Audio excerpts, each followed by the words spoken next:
We use our smartphone every day, but have you ever wondered how your smartphone charger works? You would know that charger converts AC to DC, but it's not that straightforward.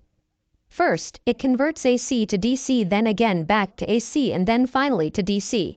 Today we are going to see how the charger does this. And why are there intermediate steps? This is a normal charger that converts 220 volts AC to 5 volts DC. Let's see what's inside. Now we can see all the electronic components used in it. There are diodes, capacitors, transistors, and resistor. Also, there are resistors below the PCB. This is a transformer, and this is an optocoupler. Once power is supplied, it turns on. To understand it better, let's rearrange the circuit. Now we can see all the components and connections. This red wire is phase wire and the black is neutral. First, we have as a resistor. By observing the color bands and reference table, we can see it's 260 kiloohms. This is a fusible resistor which prevents damage from overloading. Then there is a bridge rectifier made by 4 of 1N4007 diodes and a filter capacitor of 450 volts and 2.2 microfarad. This circuit converts AC to DC. This is an oscillator circuit. This converts DC back to high-frequency AC of 15 to 50 kHz. We can see the values of the components. This is transistor S8050. This is its pin configuration. And this is transistor 13001. This is its pin configuration. This is a diode. It looks like Zener diode, but it's a fast-switching diode 1N4148 and a capacitor of 50 volts 22 microfarad. This is a AC to DC converter for the phototransistor in optocoupler. It forms a circuit like this. This is the transformer. It has 3 windings, primary, secondary and auxiliary winding, wrapped around the core. It is used to step down the voltage. The auxiliary winding is used to run the oscillator circuit. Then we have a Schottky diode 1N5819 with a capacitor of 10 volts 470 microfarad to convert AC to DC. And a LED for indication. Also, there is a feedback circuit that consists of an optocoupler PC817C and 4.2 volt Zener diode. This is an optocoupler. It is used for transmission of signal without contact. On the right side we have is an infrared LED and on the left is phototransistor. When the LED turns on, its light turns on the base of phototransistor, turning it on. This capacitor is of 102 nanofarad used for safety purposes. It is connected between primary and secondary grounds to stop electromagnetic interference. Let's turn it on and see in action. The green wires carry the positive voltage, and the blue wires carry the negative voltage or ground. Also, we can see the voltage in the circuit on the graphs. We have the input of 220 volts 50 Hz AC.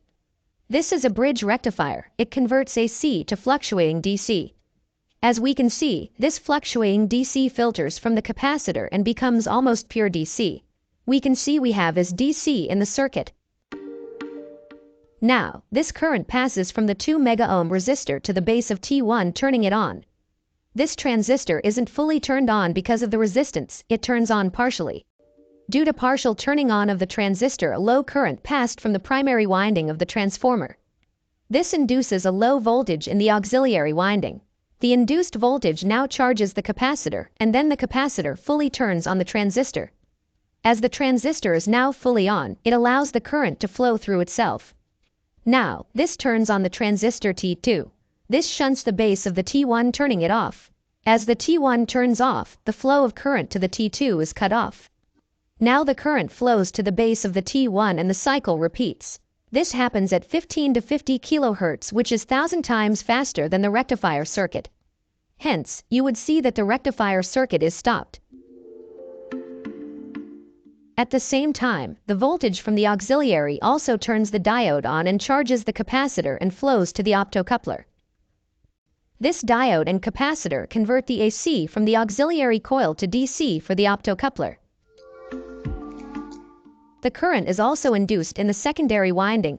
This is converted to DC by a Schottky diode and a filter capacitor. It is indicated by the LED. But what if the voltage is more than 5 volts?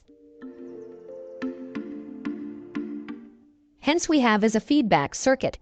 As we reach 4.2 volts, the Zener diode turns on, allowing current to flow to the optocoupler. It also drops the voltage by 4.2 volts, hence the LED of the optocoupler doesn't turn on.